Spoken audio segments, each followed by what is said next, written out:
Right, I think we're good to go now. So can I say a very, very warm welcome to the third specific Cumbria event on powering up recovery. And I'm delighted that you've been able to join us today. I want to issue a very, very warm welcome. We've got two excellent panels that we're going to be working with throughout the day. And we really want to thank Electricity Northwest for yet again bringing together the panel and all of our attendees. And as you can see, we do have a wonderful panel that you're going to hear from as we go through today's event. Delighted that these are all friends of Cumbria and actively engaged in our business community and will be able to share the benefit of their experience through the sessions. As always in these events, we have a agenda that we need to work through. So you're getting my kickoff now as quickly as possible because I'm very keen to hear from our speakers. We're going to start off with our first panel, looking at the challenges. We're going to have a panel discussion and then some audience questions before we move on to our second panel, who have got the challenge of actually identifying the key opportunities from Cumbria. And then we're going to hear from what's next for powering up recovery in Cumbria before we close. So we will absolutely keep you to time.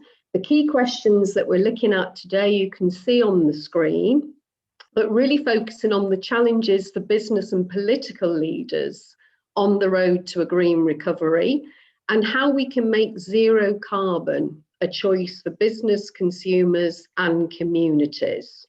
And as net zero transition accelerates, what are the opportunities to reboot the economy and create green jobs and skills in Cumbria?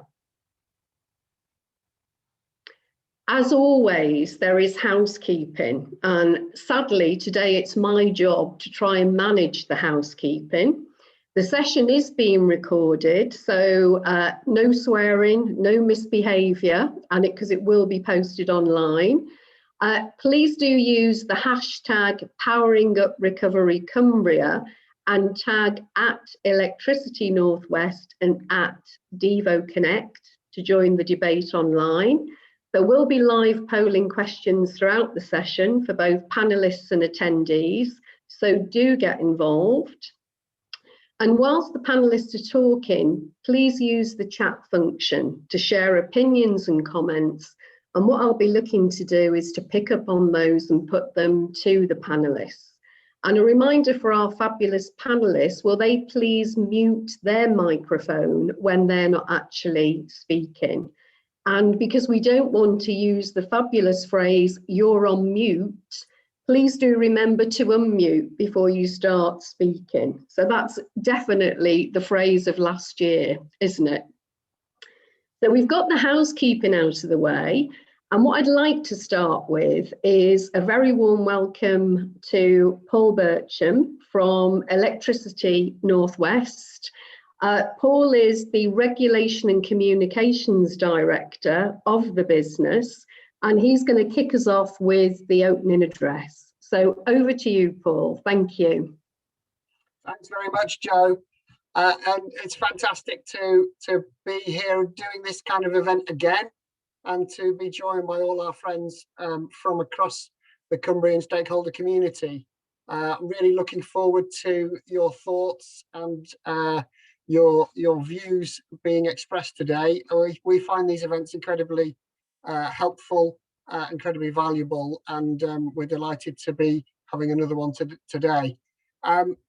What can I say? The COVID-19 has dominated the news over the past year, but climate change remains our potentially biggest challenge as a society. So we're faced now with a situation where we have two emergencies. We have an economic response to the impact of COVID-19, and we have a climate challenge as well to respond to. So we could see that as being a really, heaping trouble on trouble and being really damaging and a downside perspective. But actually, maybe what we need to think about is how we make our recovery focused upon addressing climate change and environmental issues in a way that benefits our economy and helps us recover from COVID. And I think that's where the opportunities really lie. It's a critical time now as we start to work our way out and plan for the release of lockdown to be really focusing positively on the way forward. And it's a critical time for Electricity North West as well. We are looking to the future. We are planning what we need to be doing to support the whole of the Cumbrian region. And it is this year, 2021, that we submit our business plan to our regulator Ofgem that will carry us through and will contain within it all of the investments that we need to make between 2023 and 2028. And moving forward, if we cast our minds forward to 2028, that's going to be a massive step forward for us on the road to net zero. So some really big questions for us to get right in assembling all the data that we need to build that business plan and ensure it meets the requirements of all of our customers and stakeholders across Cumbria. So we're really keen to get input. So some of the things that we're looking to hear through this event today is what we should be doing to support the energy sector in Cumbria and the economy here, what you want us to do, why you want us to do that, how fast should we go forward in powering up this recovery, and as we go forward and tackle these climate challenges and this transition to a net zero economy, how do we ensure that everybody's involved in that? How do we make sure that our role is expanded in the right ways to not only drive forward transition to net zero, but also to support those who are most vulnerable in our societies to make sure that they can benefit from the opportunities as well, and nobody really gets left behind is our key watchword now. And that means that we need to think really hard at Electricity North West about what our role is, as well as everybody else thinking about how we change and go forward. So really keen to get views on those kind of challenges as we go forward, and engaging with the business community as we are through an event like this is really important, because it's the business community that foot 2/3 of the bill for the electricity distribution network. And therefore, we need to make sure that we're spending our bill payers' money in the right areas and on the right things that they value. So I think I'm looking forward to this discussion this afternoon, and I think we've got some great challenges and questions set to our panels, brilliant panel of speakers, and I'm really looking forward to hearing your views. So back over to you, Jo. Thank you very much, Paul. So I'm delighted to introduce our first panel of excellent speakers. And I said I'm going to have the devil's own job, keeping this panel to 3 minutes per piece. So please give me some latitude. I will be looking to manage things as tightly as possible.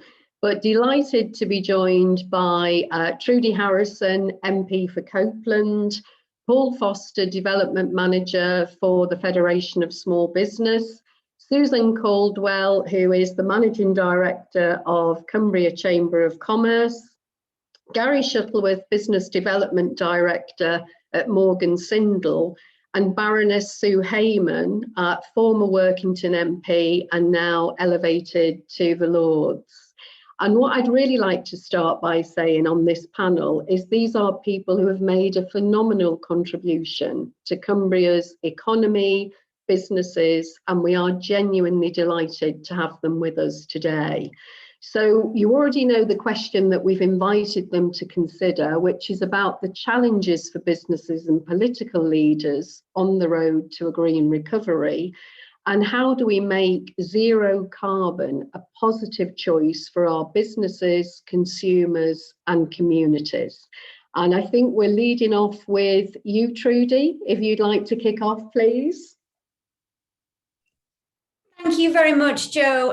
Thank you, Electricity Northwest, for making this possible, and for that kind introduction, Jo. I think the one word that sums up my challenge to the industry is consumption. What will consumption look like based on what kind of scenarios? That's something that I've really found difficult to get my head round. I've asked the industry, particularly the nuclear industry, to come together to agree, and they've agreed at 40 gigawatts by 2050. Many will say that's not enough. That is just for electricity alone from nuclear. But when you start to build into that the need for transport energy, for propulsion, for vehicles, and also for heat energy, then we really are heading towards a very large number. In Copeland, we proudly host Sellafield and the low-level waste repository. We look forward to hosting Moorside and the energy hub there. We've got the National Nuclear Laboratory, Westlake Science and Technology Park, focused obviously on nuclear, but many transferable skills. And when you look at how far the government have come, particularly in the last few months, the last 12 months, I would say, with the introduction of the Energy White Paper, the Prime Minister's 10-point plan for a green industrial revolution, all of the points, all of those 10 points will involve Cumbria. But I think the first 3 points of wind, hydrogen and nuclear, they're absolutely Cumbria. The challenge, though, is not having the siting policy and not having a firm view on which technology. My gut feeling is we're going to need them all, literally throwing the kitchen sink at this. Large-scale gigawatt-plus reactors, the small modular reactors and advanced reactors for sure, but where should they be sited? We're looking at nuclear licensed sites at the moment. Of course, that makes a lot of sense. But if we're looking at the net zero challenge, it makes even more sense to locate the advanced modular reactors and small modular reactors in industrial hub areas. So we've put together the nuclear delivery group and we're working with industry to work that through, but it would be really helpful from Electricity Northwest actually to understand what their view of consumption looks like in 2030, 2040, 2050, and where the power needs are, whether it's industrial, heat losses, all of that needs to be borne in mind when we decide what to site where. But the opportunity is colossal in Cumbria. I'm delighted to say that. And to keep Jo on track, I will stop right there and look forward to answering some questions. Thank you very much, Jo. Brilliant, Trudy. Perfect timing, 3 minutes exactly. Well done. And a challenge already for Paul and colleagues at ENWL, grid connectivity, one that you're going to have to come back on. Can I invite Paul in next from Federation of Small Business? Thank you, Jo, and thanks to Electricity Northwest for bringing us together and keeping this debate high on the political agenda. The challenges for small businesses in moving towards green recovery are likely to be financial. We see a much more positive business community in the last few weeks. Now we've got the roadmap and COVID vaccinations increase at pace, so that's a good thing. What we don't fully have a grip on is the level of liquidity in our business sector. FSB research, as well as that of Cumbria Jo Lappin, has found there are worryingly high levels of debt in many businesses, high levels of take-up of C-bills, bounce-back loans, and low levels of cash reserves. Many of the smallest businesses have used personal finance and overdrafts to support themselves through this last 12 months. And on top of this, many businesses have deferred payments. So we've got a bit of a ticking time bomb with debt. As a result, 2021, 2022 is going to see a period when our existing businesses try to recover. Unfortunately, some won't make it. Others will see longer repayment options through their finance. We know that some of the loans can now be repaid over 10 years, and we expect some businesses will take that longer repayment option. So it's fair to say that many businesses won't be looking at projects which aren't business critical. At very least, they'll need to be cost neutral over a short space of time. And therein lies an opportunity and an area of concern. Can a move towards net zero be cost neutral in the short term?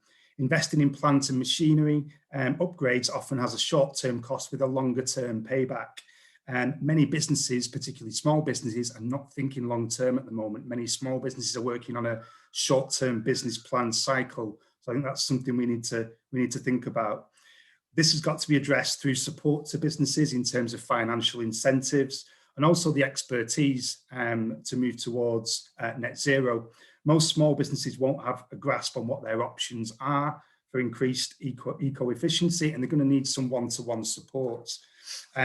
We also talk about not leaving anyone behind. I think there's a risk at present that our economic recovery is at risk of either being kind of geographically patchy or even two-track.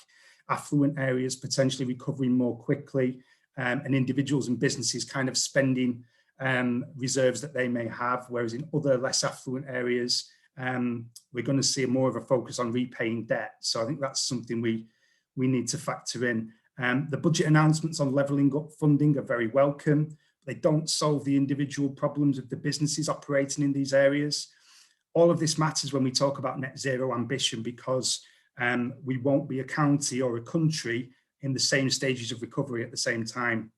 On a positive note, the profile of the environment with small businesses has never been higher. They understand the importance of looking after our county, and consumers are demanding environmentally friendly products and services. So all this bodes well. We've seen some great activity taking place in Cumbria with our wind farm advancement and our nuclear decommissioning activity, just two examples. We need to see supply chains really kick in now to make sure we see the benefits of those. And we're getting questions around electric vehicle charging points from small businesses, and that's an encouraging sign. It tells you that businesses are in some cases looking to the future with positivity. So we see that as a good thing. Our green future should not be driven by a small number of green tech businesses, but by wider implementation by the whole of the business sector. So we can and we will get there with the right support, with the right expertise, and with a coordinated approach. Thank you. Lovely, thanks, Paul. And we might want to pick up on some of the budget measures and how they might help. Can I invite in now Suzanne from the Chamber of Commerce to offer her perspective? Suzanne. Yeah, absolutely, and thank you. I mean, one of the things, the further you get down a panel like this, you might think, oh, they've said what I was going to say. But anyway, most businesses are behind the net zero agenda, and we're talking to businesses every day that want to do the right thing. They want to switch to electric vehicles. They want to reduce their carbon footprint. Not just their own, but also throughout the supply chains. They want to reduce their energy consumption. And very often some of the drivers behind that can be about CSR objectives, improving their public image, or having something to help them sell more of their products. But actually, at heart, business people are just people, and like most people, they just want to do the right thing and have a cleaner, greener Cumbria and a cleaner, greener world. And actually, a survey that we've just done with British Chambers of Commerce, 68% of the businesses said that lockdown has actually made them more conscious of the environment, and about 60% had said that actually since the start of the current pandemic, they think that sustainability and climate change have become even more important than they were before. So I think that's really encouraging. But of course, there are obstacles. And a key one is around investment, and very often capital expenditure. And one of the things that we would like to see, the 130% super deduction announced in the budget was a really good move in encouraging businesses to invest. And if that could be continued beyond the 2 years, supporting specifically investment in the green agenda, we think that would be very positive and genuinely really encourage businesses. And it's not all about businesses, obviously, as has been referred to earlier. There's going to be an absolutely huge increase in the requirement for generation of electricity if people are switching increasingly to things like electric vehicles. So, you know, not only do we need to replace, you know, gas burning power stations, things like that as they get to the end of their life, but we need to add additional capacity, substantial additional capacity on, and beyond that. So there's a really key role for renewables there, and obviously that gives opportunities for business as well as creating the electricity that they need. And as has already been referred to, Cumbria is a leader here. We've got 7 wind farms off our shore, and then there's nuclear as well. And we really need to see really firm commitment and movement forward on, you know, on the whole nuclear agenda and new power stations. You know, the loss of Moorside alone, that would have been 7.5% of the UK's electricity requirements, and that's a big gap. Tidal Power is another opportunity for Cumbria with the tidal ranges of the Solway Firth and Morecambe Bay. And you know, I think the Northern Tidal Power Gateways has got that 10 billion barrage project developed for Morecambe Bay. And you know, we could get 2% of the UK's electricity from that. So that, you know, there's huge opportunities coming there. So I think we need the government to really enable some of these really big projects that is really going to enable us to move forward and create those opportunities for businesses to be part of that supply chain and for businesses to switch to greener options. Thank you very much, Suzanne. And straight over to Gary. Gary is a long-time friend and has recently reacquainted himself with Cumbria, coming back in his new role. So over to you, Gary. Thanks, Jo, and thanks to Paul and Electricity Northwest for the opportunity. And your opening remarks, I think, really struck a chord. I guess some comments here to fuel the discussion, but this is a collaborative effort. I think this panel is exactly the body of people that are going to make a green recovery happen. It is tourism, it's industry, it's the business, the regulators, our authorities. It's going to be all of us. I think there's also a clear agreement that the future is electrification. So no matter where we get our generation from, there is an electrification that's going to enable that green economy. So I think there really is a key point for the discussion, and it is now. If I jump to some of the specific parts of the question, you know, what are the challenges for business and political leaders? I think with all of our way of working, it's got to start from the top, lead by example. So I think as a government, we've had a lot to set out the 10-point plan and the approach and the commitment. Speaking in Morgan Sindall, our founder and CEO made a commitment to 2030 at the start of this year. We've already, since 2010, made reductions of 60-some% in reducing our emissions. So that commitment's got to be in place. I think we've got to understand what it means for us. So how do you personalize that? We're working with something called a carbon pledge, so you can personalize, you know, your impact on the environment.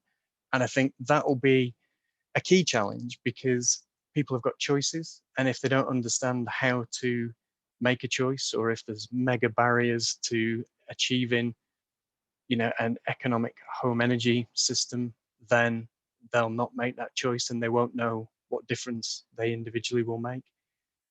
In terms of just some of the other questions that we've got in front of us, how do we make zero carbon a choice for business? I think, and I'll throw this specific out there, the Supply Chain Sustainability School is one opportunity, and we would direct our supply chain to this, to go and understand what the best practice is. So a place where you can actually go and understand, you can train, you can be accredited. So we have to have that. Otherwise, we're not going to enable the opportunities for supply chain, for our businesses to be able to go and access the best of the current technology and knowledge. Specifically, I think for Cumbria, and this is not a new challenge, but Institute of Public Policy and Research had a skills for a green recovery paper that said construction was central to the 10-point plan for government, and it's the skills in that sector that need to be understood. We need to be channeling those career pathways in order to enable that, and I think that's not a new challenge for Cumbria, and clearly a lot is being done to work on that, but we've got to be clear what those green skills are so we can lead and not just service the immediate need. And then just to roll a couple of thoughts about Electricity North West. I mean, electrification is the way forward. Rail and road, they're turning to electric. So in essence, that's a whole network of batteries traveling in and out of Cumbria. So how does the network connect to those batteries? Trains being the bigger of those. And how are we using that to make sure that as a UNESCO World Heritage Site and a major industrial player, that is actually working for us? I think there's something huge there. How do we join this up? And this is my last comment, Chair. We're going to have to put in for electric vehicles something quite sensitive into Cumbria. We've got to make sure that any data management, any gas network, any coordinated benefit for a greener Cumbria is done at the same time. And that isn't on your shoulders as Electricity North West, it's on this panel to make sure that we coordinate around that and deliver the ultimate benefit, not just individual benefits. Thank you. Great, thank you, Gary. And last and decidedly not least, Baroness Sue Hayman. Welcome, Sue, and if you'd like to give your contribution.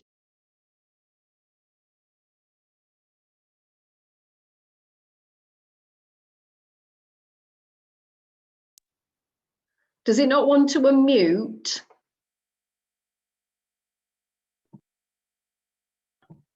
That's it. It's done it. It kept going back to mute as soon as I was doing it. It obviously doesn't want to hear me speak at all. Thanks for helping and thanks for inviting me. I was looking at a green recovery plan being built around 4 particular key areas. First of all, I mean, it's already been mentioned, but in Cumbria we have this rich potential for green economic development. We've talked about the renewable energy resources, the continued need for investment in the nuclear industry, the fact we have substantial wind energy with huge potential for tidal, and we all know that there's been tidal lagoon plans proposed already. And inland, we've also got some of the UK's fastest flowing waterways. So that brings us, you know, more than half of the Northwest's potential for small scale hydropower generation. And we also need to look carefully at community owned energy as well. So what we need, I think, is a clear strategy and support from government to be able to seize all this clean energy potential in ways that can provide the kind of high quality local jobs and supply chains that business in Cumbria needs. The second strand that I was looking at is about economic renewal through local net zero plans. That would drive economic renewal, not least in housing and in transport. We know the county's economic strategy already highlights the construction sector as a strength and involves over 800 small businesses. And that could provide the foundation to retrofit buildings to be energy efficient and resilient to flooding as well. And we need to have a focus on social housing and low income households to provide lower energy bills for them and better health outcomes and reduce pollution. We've already talked about vehicles being electrified, so our transport infrastructure is going to need rethinking. How do we deliver zero emission transport across such a remote rural area? How do we best roll out electric vehicle infrastructure, as well as expanding public transport and rail links? There is an absolute massive opportunity here if we can get this right. And I think the real key to all of this, thinking about Electricity North West, is how can we be sustainable in electricity terms? We could encourage more uptake, for example, of domestic solar. And we need to find ways to incentivize people to do this. People could then be charging their electric vehicles from their own energy production. And localized energy is important. And we need to look about how we can generate electricity as close as possible to demand. And then looking at innovation, manufacturing, we could be looking to invest in battery storage plants. These are going to be absolutely critical to the future when we look at how much our electricity demand is going to go up. And what about becoming a centre of excellence here in Cumbria for hydrogen? We could capitalise on the opportunities presented by hydrogen power and fuel cells, with the potential for us to lead the world in these emerging technologies, as we have done with the nuclear industry. The third strand I was looking at was community participation. We need to focus on the vital role that communities can play. There was the UK Citizen Assembly last year. One of their conclusions was the need for climate action to be fair in terms of people's jobs, families, and the wider community. Too often in the past, economic transitions have been something that's been done to people rather than shaped by them. So we need to look at this. And Kendal, for example, has already set up a climate change citizens jury. And the fourth strand is that we need the investment. We need the finance to actually make it happen. And how do we mobilise that, both private and public? And we need to develop bankable projects that not only deliver financial returns, but generate real benefits for local communities and local businesses. Thank you. Thank you very much, Sue. Our attendees today have been quite quiet on chat, so I'd really strongly encourage them to come in. But what I'd like to do is pick up on a few things that have been said. I think the feedback was that the debate with the business community, with political leaders and citizens about the importance of moving to net zero carbon has been won. Everybody knows it's not only the right thing to do, but it's an essential thing to do.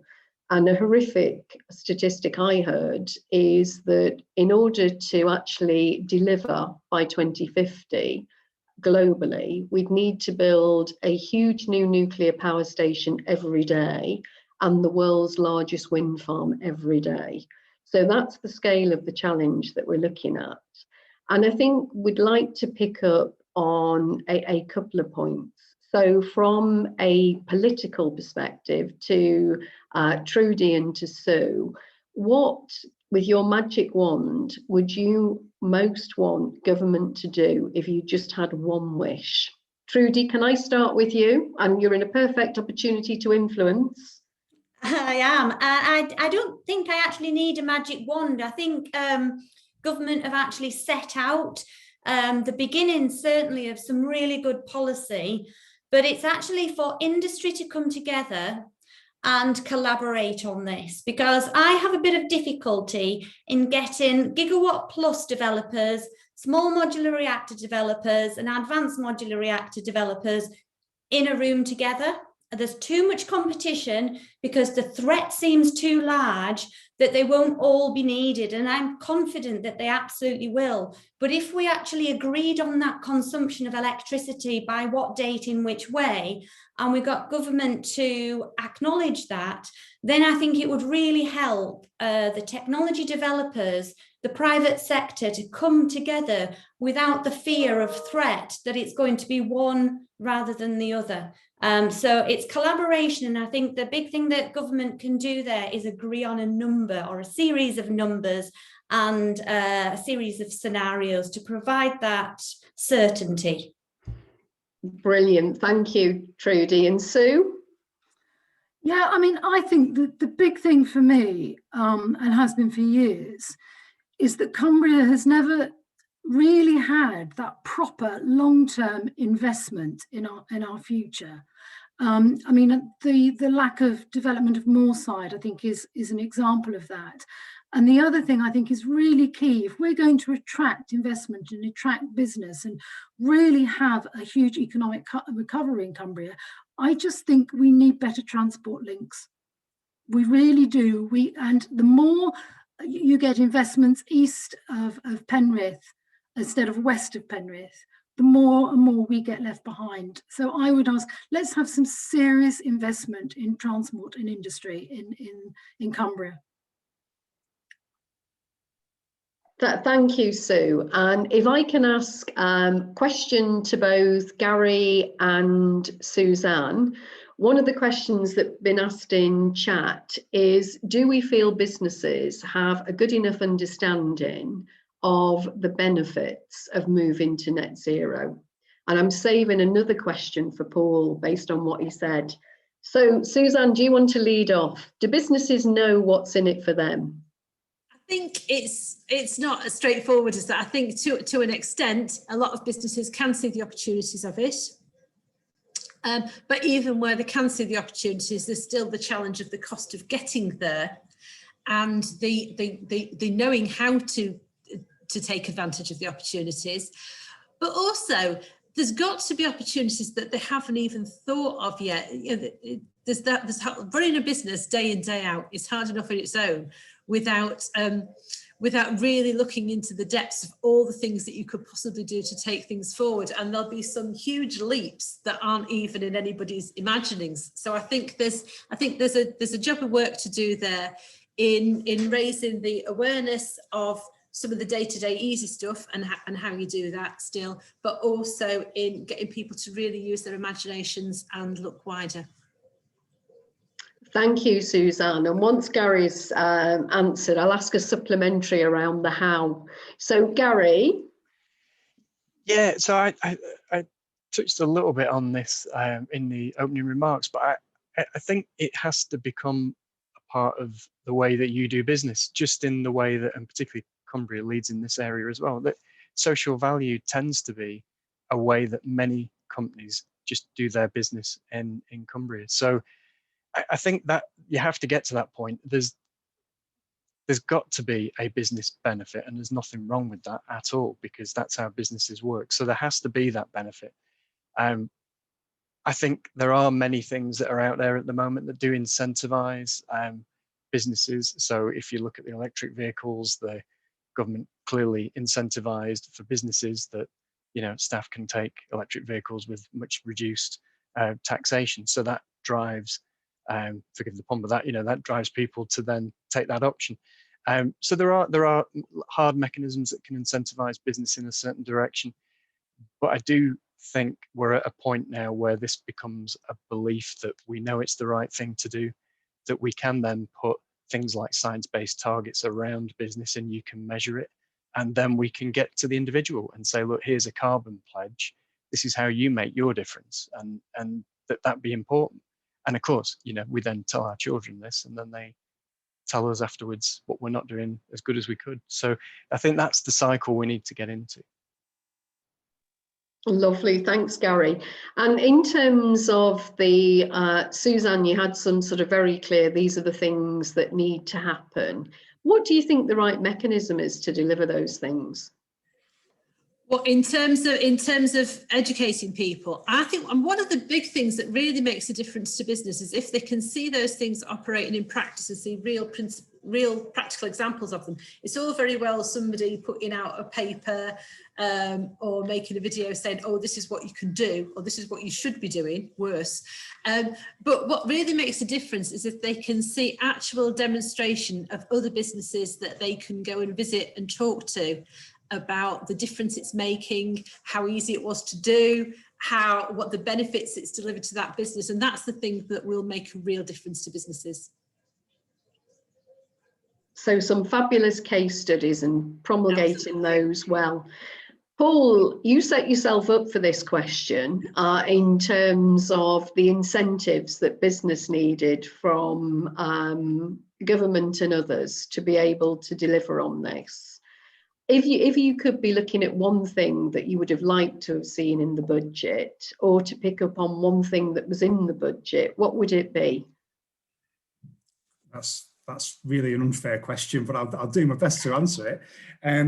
I think the financial side is, from everything I've said, it is going to be the key thing. So we need to see more part funding of ability to upgrade plant and machinery, for example. So something more around that for small businesses would have been helpful. But also it's the programs to help deliver this. I mean, in the smallest of our businesses, it's not only the understanding of what you might be able to adopt, it's actually the implementation as well, because you're not going to have someone necessarily who understands how it's going to work. So I think you need to think about both sides.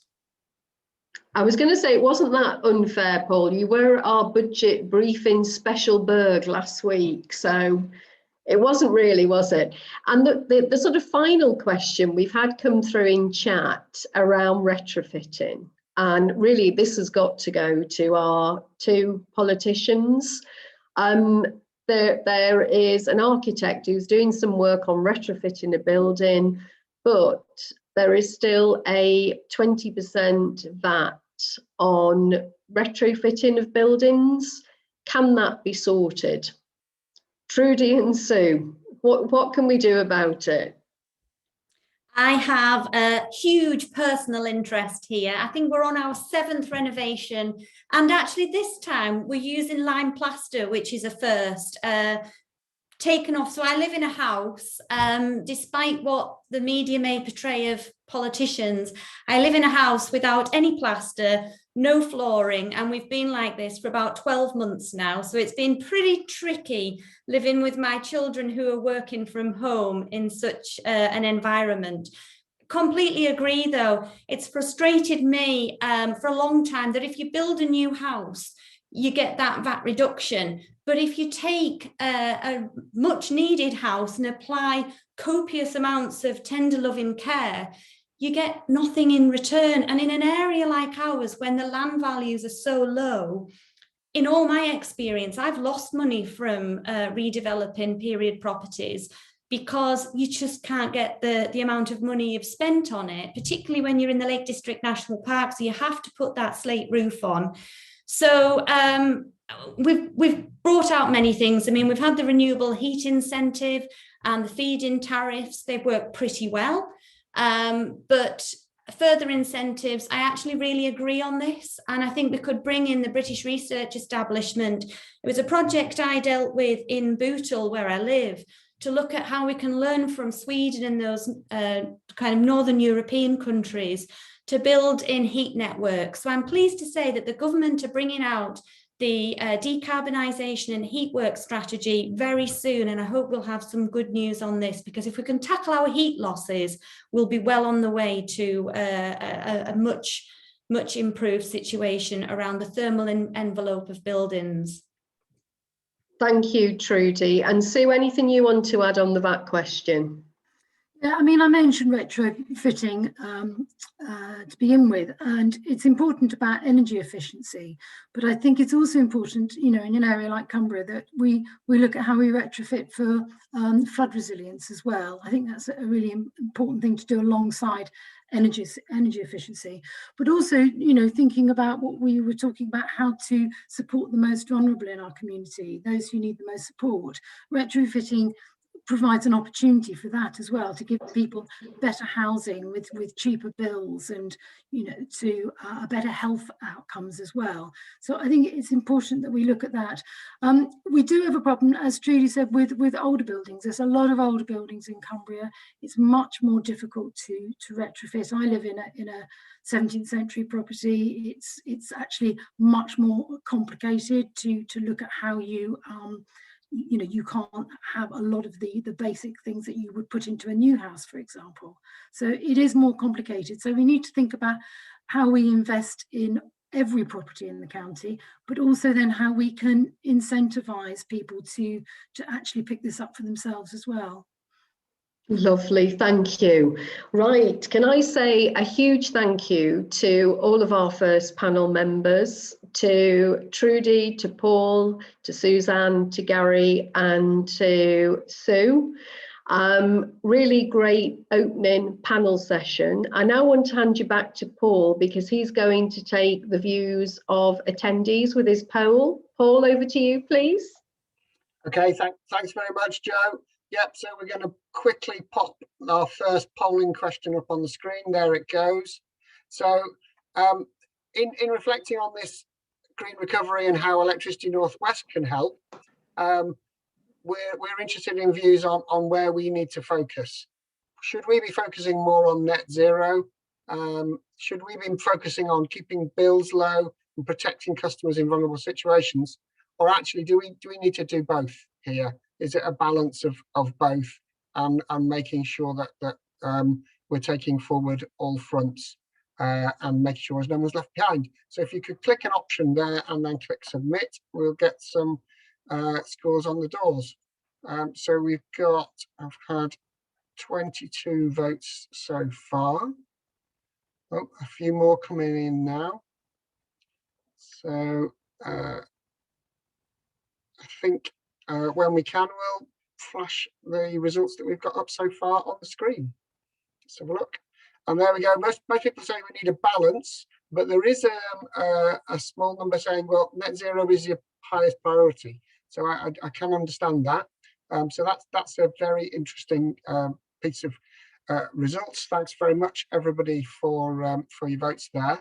And I'll just hand back to Joe. But one thing I wanted to just take my little prerogative while I've got the mic to answer Trudy's question. We do produce consumption forecasts for Cumbria. Last year we produced a pathway to net zero for Cumbria that shows how both electricity and gas consumption will change out to 2050. And every year going forward, we've committed to produce our future energy scenarios. So we publish all of our forecast data for how the take-up of new low-carbon technologies affects consumption, and then we use that data to forecast how we need to build out the network. So we'll keep doing that every year going forward. Thank you very much, Paul. Please do send that my way. Really helpful. And Paul, I was going to ask you to do that. So well done anticipating the request, responding to Trudy's question.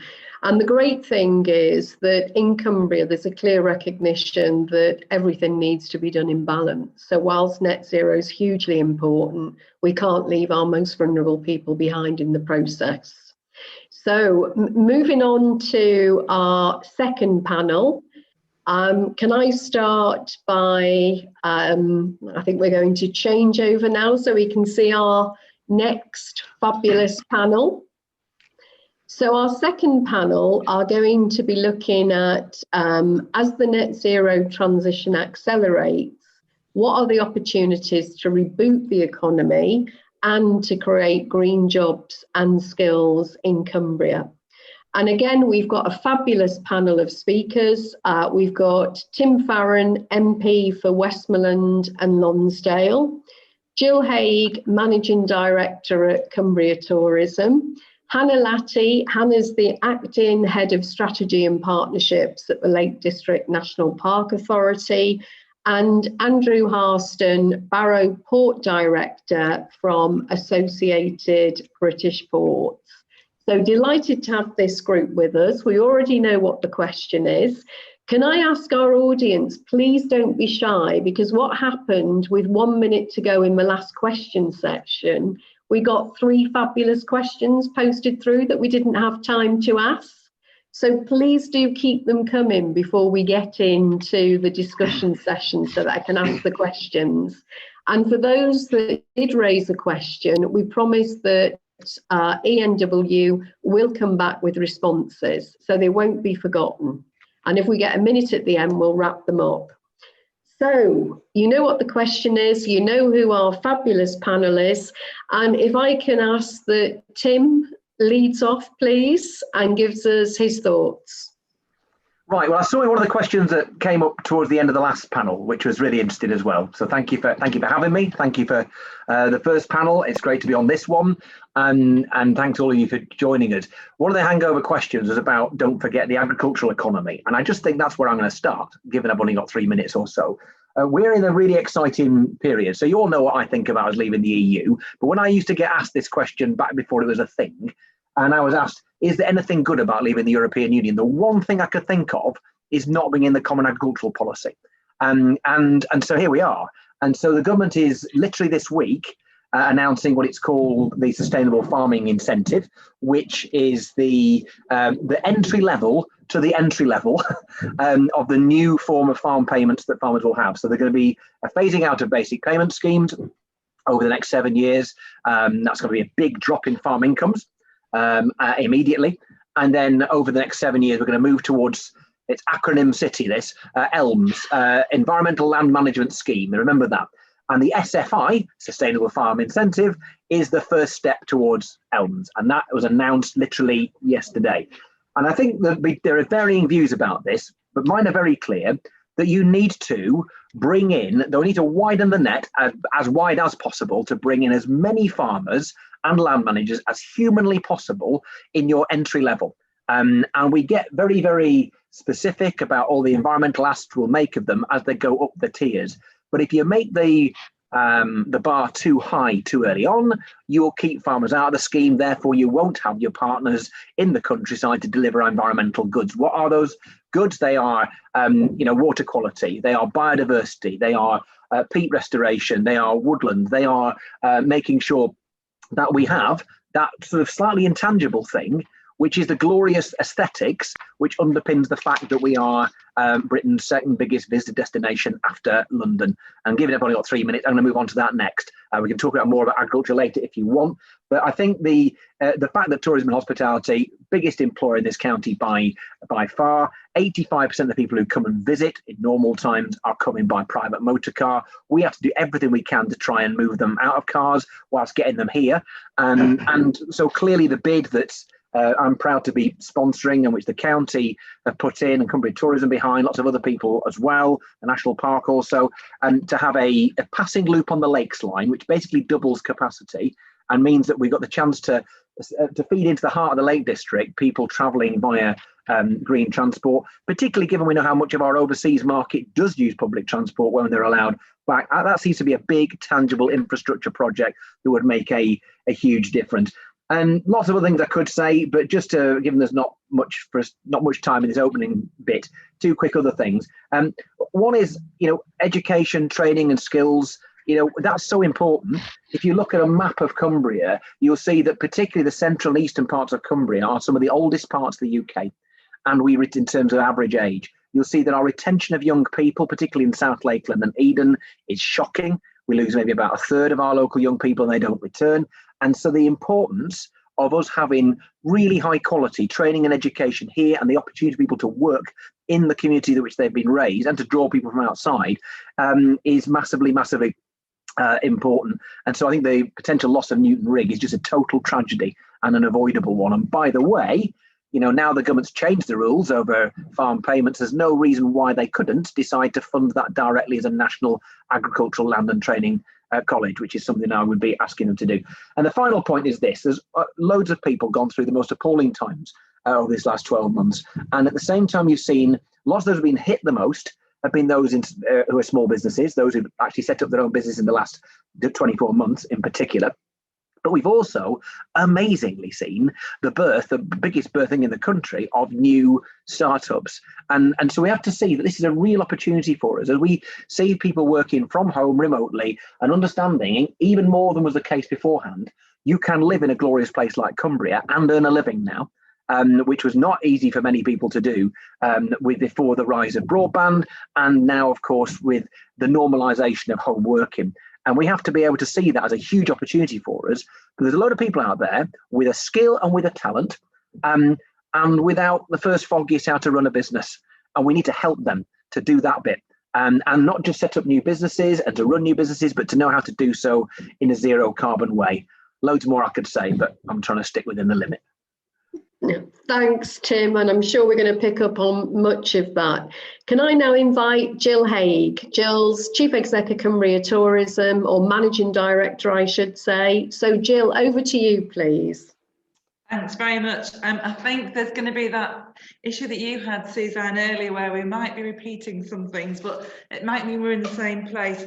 I kind of looked at this from the perspective of why is Cumbria, given its green industry, given its green space and landscape, why are we not already known as the green capital, both for being a place to live and work, but also to visit? We know that our consumers increasingly are expecting it. We know that our governments are increasingly expecting us to pick up this agenda. Business, as we're hearing today, and I include the visitor economy, is keen to respond to this agenda.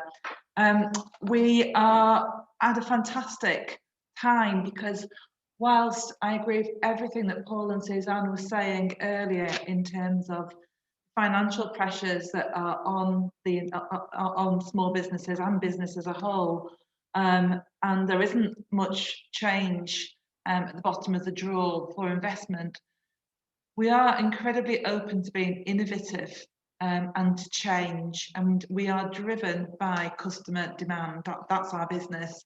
So I think that from a tourism economy perspective, we're here, we're ready, and many of our businesses are already doing great things. We had a member meeting this morning where one hotel was really telling us about some of the rethinking that they've done around their business, which meets so many of the strands that we've talked to today, and not all of them having to cost a great deal, and many of them bringing in efficiencies as well.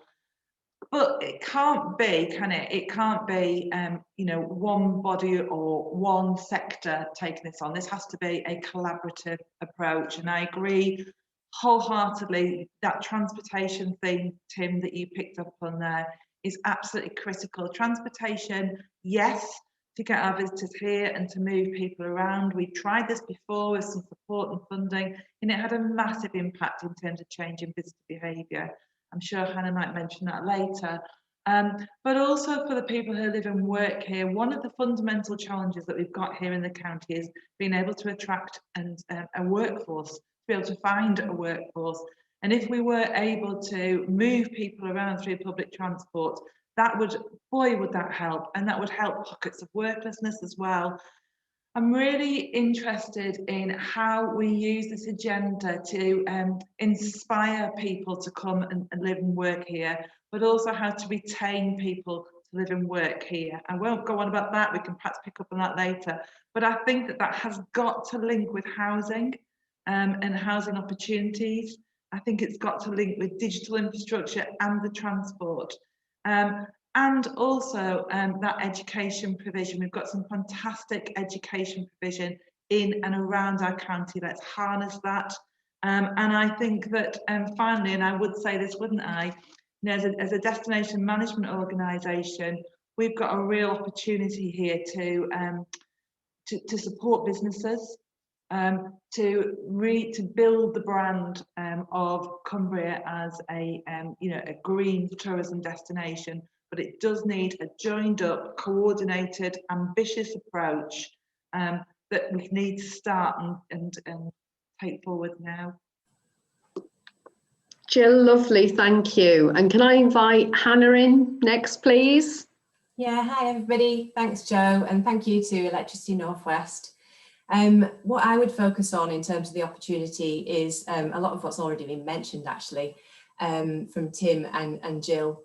Firstly, land management, and what's already been picked up is the importance of the agricultural sector in Cumbria, and we really should play to our strengths. It's already contributing to the GVA, but what opportunities have we got moving forward with the huge leap forward in the interest at not just a county level, but also national level in what we can do. So things I would mention are opportunities into biodiversity, habitat banking through net gain policies. We've now got a net gain policy in the Lake District, and all of the planning authorities across the country will be looking for net gain opportunities. So they're looking for land to invest in. So in terms of the national park, we would say this sort of plays to our strengths. We're good at nature recovery. We know how to bring about woodland creation and peat restoration. So I think there's a huge amount of opportunity with that. I suppose in terms of land management, my main message is for an opportunity of a stronger union between the economic sector and the environmental sector. So the environmental sector is lining up schemes to do more in terms of carbon sequestration, but what we're not doing is articulating the economic benefits of that. So what are the skills involved? What are the jobs involved in that? And equally, the economic investments that are going into Cumbria, are we looking at all of the opportunities that we can in terms of the environmental benefits and talking about those? So could we do more tree planting on roads, for instance? What can we do better with public assets in terms of tree planting and so on, peat restoration? So I really think we should play to our strengths in the agricultural sector. What's already been mentioned is transport, and thank you, Gill. Yeah, you mentioned the scheme that we had in the Lake District, which was really impressive what it did in terms of getting people out of their cars and into sustainable transport. So the importance of active travel, the Lake District's played a massive role in people's recovery from COVID. Suddenly people have a different relationship with nature, and that they didn't have sort of 24 months ago. And we've also seen there's a lack of space in cities, which means that when lockdown eased, everybody wanted to get out into the Lake District, and that's a massive benefit and something I want to see as an opportunity. But how do we, if people are arriving by car, how do we encourage them to get more out of their visit, not just from a health point of view, but also make sure that it's a sustainable visit? So get them to travel around by foot, by bike, by boat and by bus. And we know that we've done this before. We've got a track record of being able to do that. The other thing I wanted to mention is there is surprisingly, despite the devastation to the economy, into the tourism economy from COVID, we are about to launch a low carbon Lake District programme, which together with Cumbria Tourism, that will give grants to the tourism sector to look at how they reduce carbon output. And actually there's already a really good demand for this. So if we can get more of these grants, we know we can go further. I'm not sure where I am on time because I forgot to set my timer off, but one last thing I would mention is as a partnership, we have got quite good literacy around carbon in the Lake District. We understand what our budget is, and we understand we've also started identifying further actions to save carbon over the next 5 years through our partnership plan. And it's great to see that that Cumbria as a county have declared 2037 as an ambition, because there's so much evidence that shows if you set an ambition and a transparency around how you're going to get there, that in itself drives action. Even if we don't know exactly how we're going to get there, it's really important to set that ambition to galvanise effort around it. So they're my 3 points. Thank you very much, Hannah. And finally, warm welcome to Andrew Harston from Associated British Ports. And Andrew, I think you've got a few slides you want to share with us.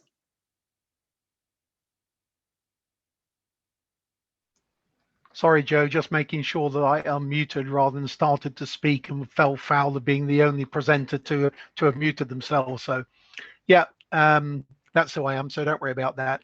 The issue of the title, Wales and Short Sea Ports, the reason that that's the case is that I run 16 of ABP's 21 ports, including our 2 ports in Cumbria, Silleth and Barrow, but also Fleetwood and Garston in the northwest as well. It was interesting that Joe, so I think it was the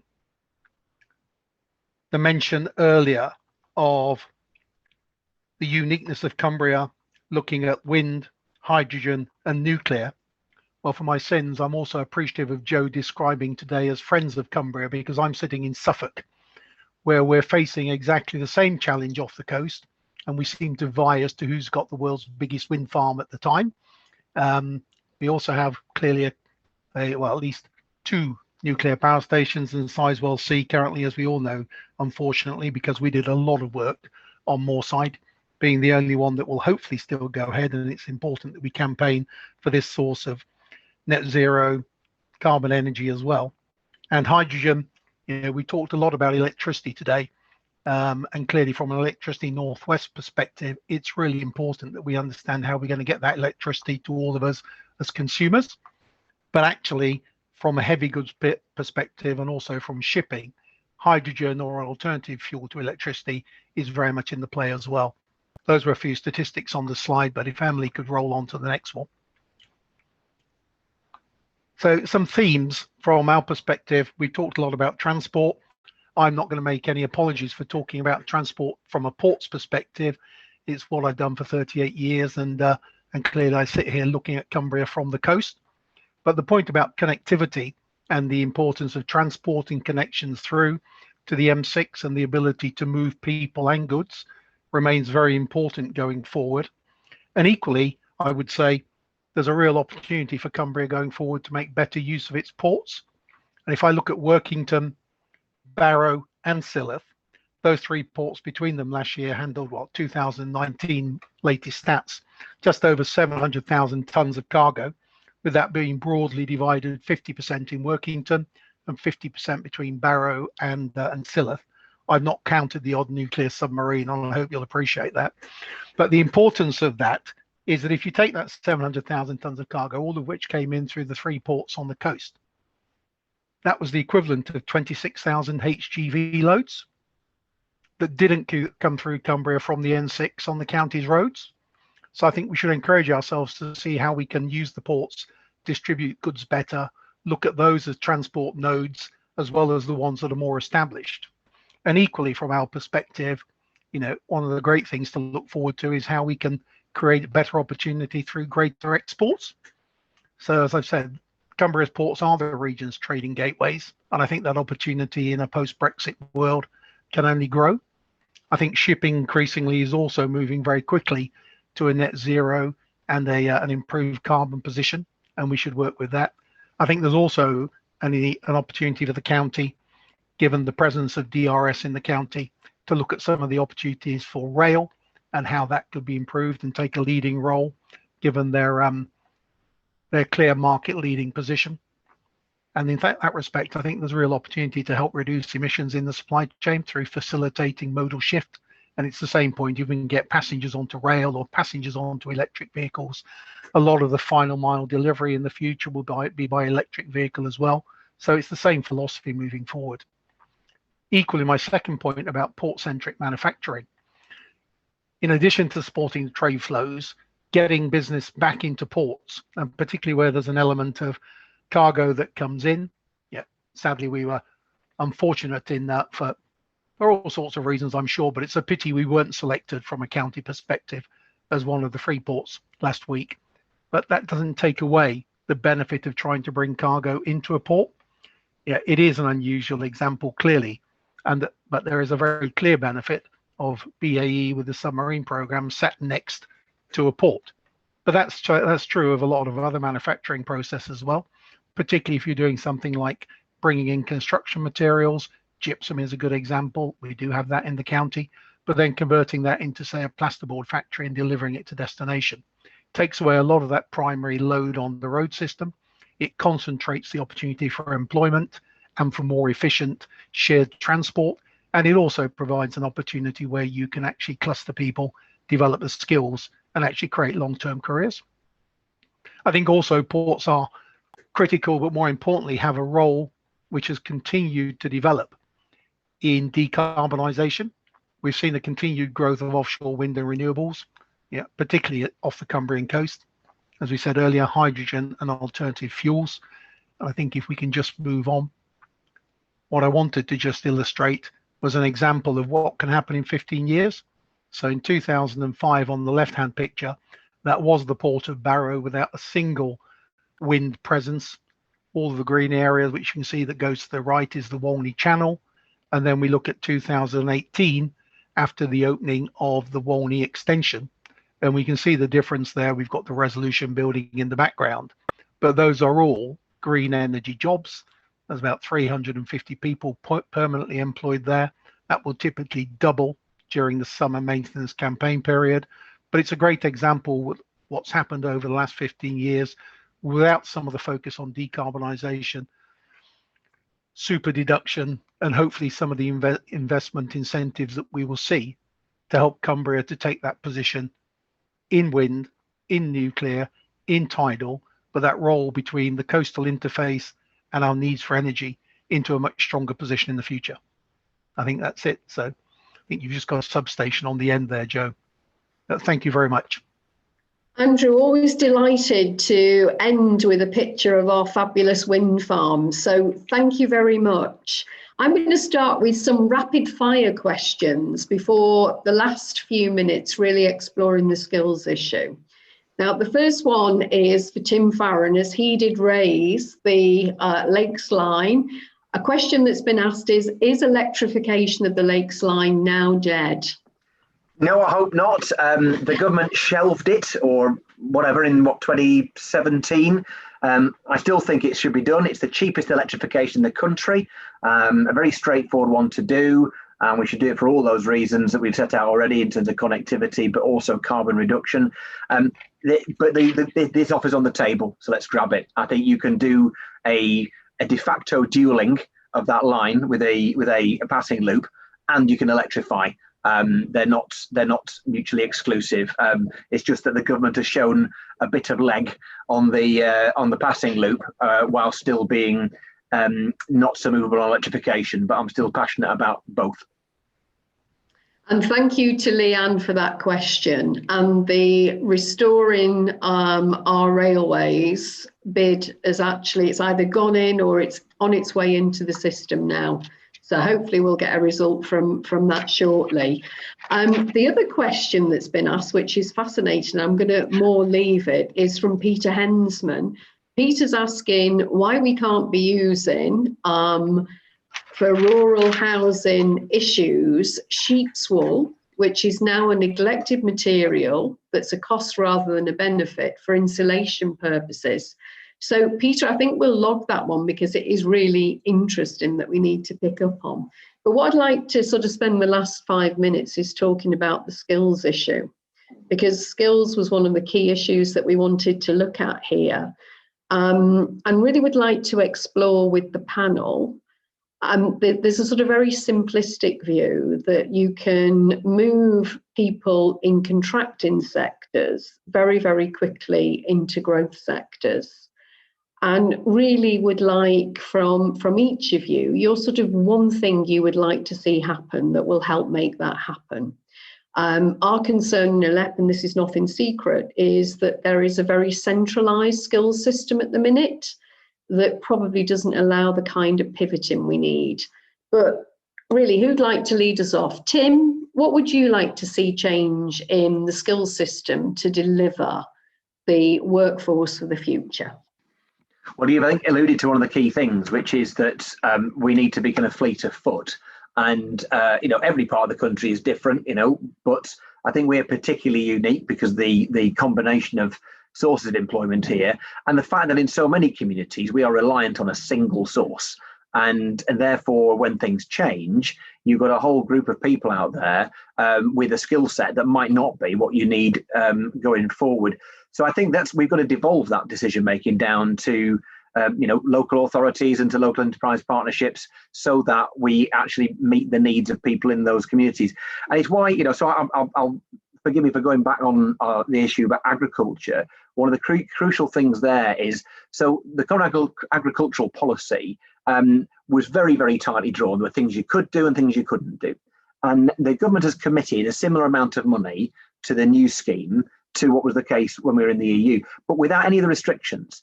And so the Northern Ireland government, through their equivalent of DEFRA, have a system where they directly fund land-based education and training. Now, I know we're not just talking about that sort of employment, but let's just concentrate that just for a moment. And I think that's something we should be seeking to do here as well. It's not just because I'd love to save Newton Rig, it's that here we are, arguably the most important agricultural county in England, and also that forms the backdrop to the even more important in terms of the economy sector of tourism and hospitality. We need to be able to make sure we've got the delivery of skills and the funding to do it.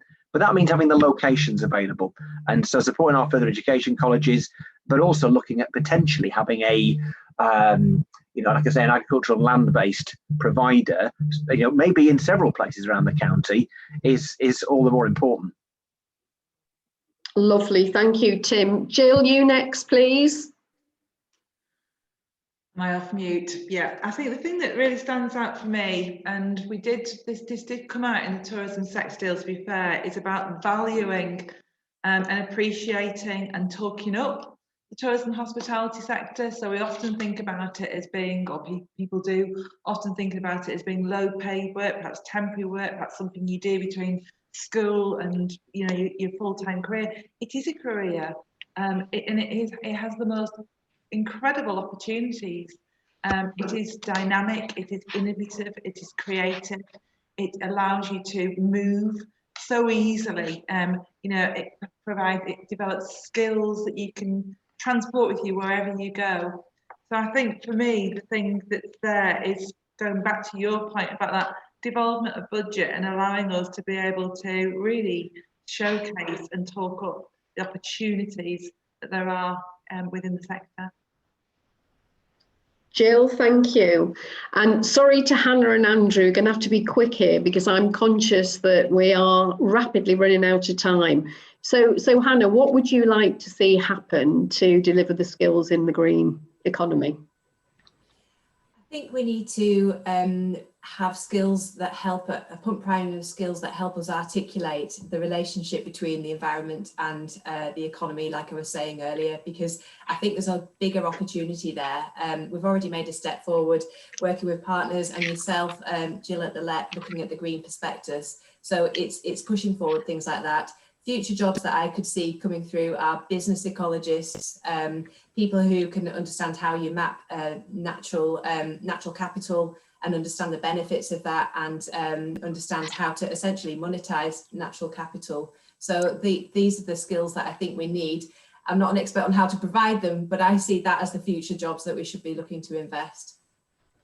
And Andrew, in our final minute, you're going to get a tweaked question. One of the questions has been about round 4 leasing, and lot 6 is off the far coast of Barrow. One of the grumbles we have is that the job creation was absolutely on O&M and there was nothing on manufacturing. What can we learn from the experience for next time round? Yeah, I think what we can learn at the moment is that in getting the reduction in the level cost of electricity, scale has become the issue for the wind farm operators to reduce their price, to make wind more attractive in the bidding auctions. Turbine sizes have increased, they've become more specialized. There's just been a decision as a result of the budget, I suspect, for GE to locate their manufacturing facility in Teesside. Siemens Gamesa are located with ABP in Hull. I think part of the challenge is whether the UK can actually accommodate a third manufacturer that would be in the northwest. So I think it could be a challenge. I think the question we have to ask ourselves is both of those locations, if the turbines came from the east coast, are in the Humber and the Tees, what more can we achieve to become a forward logistics centre for those, even if they came across, because they are so much bigger, in a more disassembled format, so we can at least get the value out of putting them together locally and more jobs. I think the real opportunity going forward is still the long-term maintenance of those and the replacement of the first and second generation turbines, because that is going to present a real opportunity for the fields from Barrow through to the extension. Brilliant, thank you, Andrew. Right, can I say a huge thank you again to our panel, to Tim, to Gill, to Hannah and to Andrew. And as always, we're going to Paul now for our polling questions on the back of the panel. Paul, over to you, thank you. Thank you, Jo. Yeah, so our second polling question is very much about thinking about our role at Electricity North West and what role we have beyond infrastructure. So we're really interested to get views on this. And we've talked about skills, we've talked about educating people. So do we have a role in educating, advising our customers about net zero, whether that's domestic customers or business customers? Do we have a greater role in supporting customers who are in vulnerable circumstances? What role might a company like Electricity North West have in tackling fuel poverty? Or is the view of the people watching this that really no, we should stick to the infrastructure and leave those aspects of the role to others?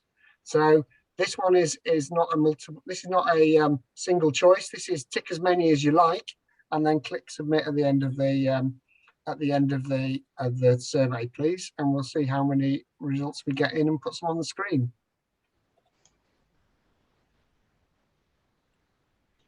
Okay, so they're coming in thick and fast. Back up to the same numbers as last time. So can we put the results on the screen, please? And there, you know, an enormous vote for educating and advising in relation to net zero, both for business customers and domestic customers, which is really interesting, but a recognition of a wider role too. So really pleasing to see that. And final comment from me, we do have new on our website, our Go Net Zero site, which has a lot of advice for our business customers on how they can start to make a transition to net zero and what investments will have an immediate payback for them. So what's the best investments for businesses to start to make in their own net zero journeys? So hopefully an independent source of advice there on the Electricity North West website. Lovely. Lovely, thank you, Paul. And can I now invite our final speaker for today's proceedings? I'm delighted to welcome Chris Brown. Chris is the Senior Strategy Advisor, Strategy and Decarbonisation Team in Ofgem. And Chris is going to give his reflections on what he's heard today. So Chris, delighted to see you. Over to you, please. Thanks very much for having the opportunity to talk today. Look, I've thoroughly enjoyed this, and I must admit I was very pleased with some of the polls and to see that our DNO is looking to definitely look at lots of different areas in terms of their responsibilities for the network, which is always good for a regulator to hear, particularly when it comes to things like network investment, vulnerable customers, education. These are all the great things that we see as part of that sort of role for our DNOs. Now, I do have a couple of questions and a couple of observations from some of the panels. I think one of the first ones was the future and where demand will go. That's a really fascinating area for us and preparing for that. And it was great to see that Paul noted that there are regional forecasts out there and there are national forecasts as well for where we see potentially those different scenarios heading. And it's up to us then to prepare for those type of results or outcomes, as well as challenge to the parties involved in preparing those to make sure that we are getting a robust view of the future. Now, that future may contain a number of different generation sources, be those nuclear, be that wind, be that other renewables, and indeed hydrogen, as we've had mentioned as well, for meeting some of the heating and transportation needs as well.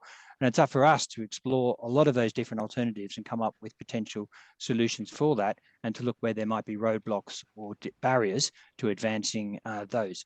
And I guess at Ofgem, there's one key theme that we have in terms of our responsibilities, and that is to ensure that we really do get a situation for current and future customers for getting the best system we possibly can.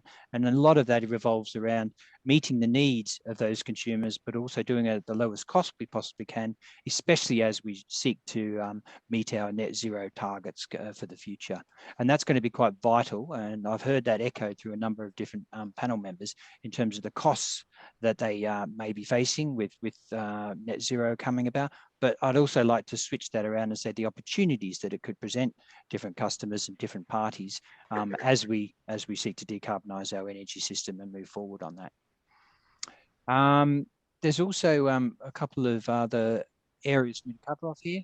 I think what's the future? Well, the future to me is going to come from a number of different areas. We have published a decarbonise action plan Ofgem, where we sort of sort out the different areas that we see having to advance going forward into the future to be able to meet the 2050 goals.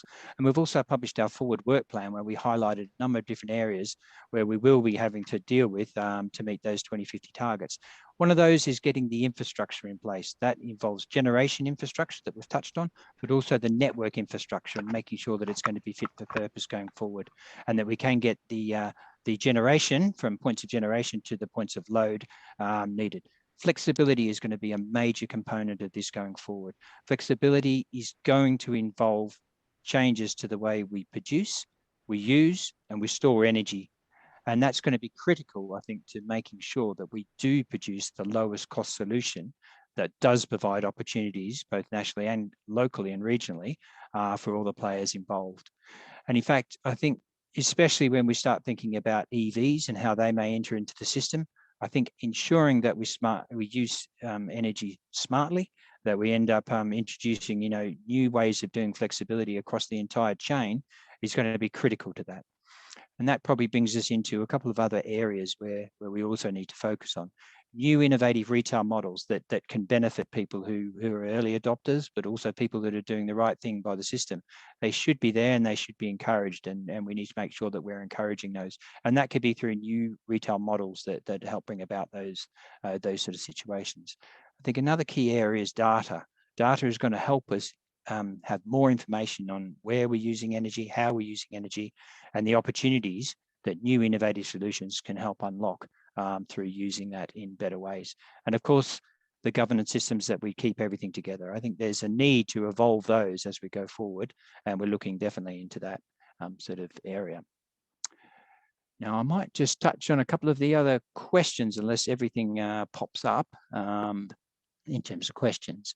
So the need for flexibility, I've definitely touched on. That is an absolute key requirement, because by having flexibility within our systems, we can reduce the size of some of the large scale network investment that we need. And part of it is meeting our peak loads and ensuring that we get reliability across that whole system. As we spoke in some of the panels about electrifying more and more of our system, ensuring that system doesn't go down for extended periods of time and maintains its reliability is become more and more important. We can't afford to electrify, but then find ourselves facing situations where we don't have that reliability. And having a degree of flexibility within the system is going to help ensure that the costs are maintained, or at least contained, so that we can do that in the most sensible way as fast as we possibly can.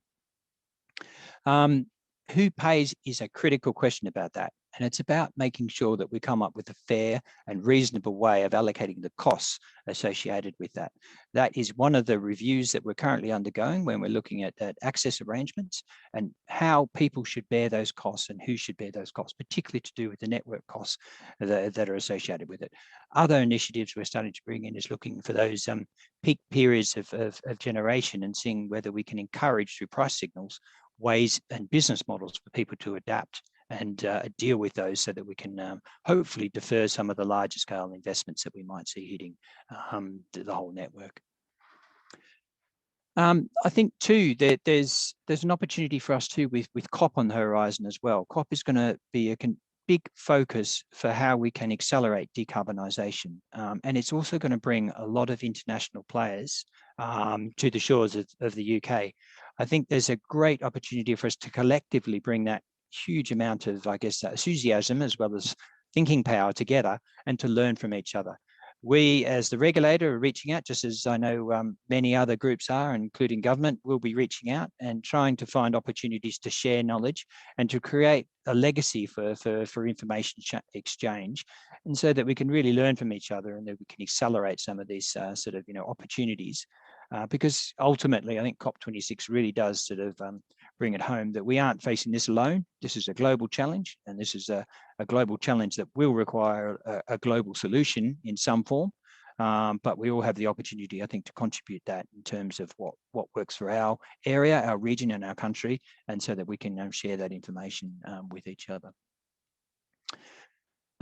Another question I have here is about, will the regulatory framework need to change? And I think the answer to that, to really accelerate green growth and create regional responses to do with net zero, I think the answer to that is yes, it does need to adapt.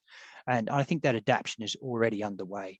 We already have programs to review, like I mentioned, the charging arrangements that are currently out there, but we're also looking at ways to see if we can simplify regulation through the codes reform work that we're currently involved in, and also introducing standards such as engineering standards to see whether or not they can help with this whole transition and create a standardized base that everybody can then utilize to a sort of I guess a better way of working.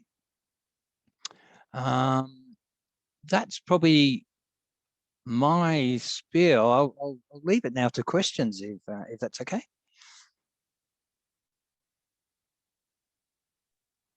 Oh, thank you very much, Chris. I mean, I think you actually had quite a few of your questions posted directly to you. And the, excuse me, the only question that's been posed has actually been very helpfully answered by Paul. But even though you've answered it, Paul, Leanne's got some more things that she'd like to pick up with you. So if you and Chris between you can go back to those. The other thing I should say is For those that thought we were finishing at past, I'm not running behind. My note says we're finishing at 25 to, but worry not, we will get there slightly earlier. So another big, huge thank you to Chris for that final slot. What I would like to say before I pass back to Paul for the final words is once again, thank you to everybody for joining us. A huge thank you to our speakers who've been brilliant. Really big thanks to Electricity North West for convening and organising today's event. I think there was lots of different things that came into the equation, but the 3 C's were what I'm leaving with from the session. The first one is very much about commitment. And the message on commitment is you've already got us. We're all up for this and we all want to make it happen. The second was catalysts. We need investment, policy, and actual tools and support to make all of this happen. And the third theme was collaboration. We all recognise that no single organisation will make this happen. It will only happen by all of us working together across the business community, the public sector, with our citizens, with everybody and our politicians. So for me, my 3 C's were the key messages that I've taken away. What I want to do now, after saying thank you to everyone, is pass back to Paul just to close up today's event. So thank you, everybody. Thank you, Jo. And yeah, the best bit of my job is actually to thank Jo for chairing again a really great session, bringing everybody in, getting loads of voices heard, and keeping us all on track with her sort of iron will, really. Just one look and everybody falls into line. It's brilliant. So thanks very much again, Jo, for really moving the debate along. It's been an excellent and very enjoyable session, really interesting. We've learned a huge amount from this. As you say, I echo your comment about the commitment, that the support for the decarbonisation agenda is evident in all of the engagement we've been doing with our customers and stakeholders over the last 2 years, in particular in the lead up to our business plan submission this year. And we're getting really strong support from across the business community for doing that. I think there is a huge appetite. We've got loads of things going on all the time.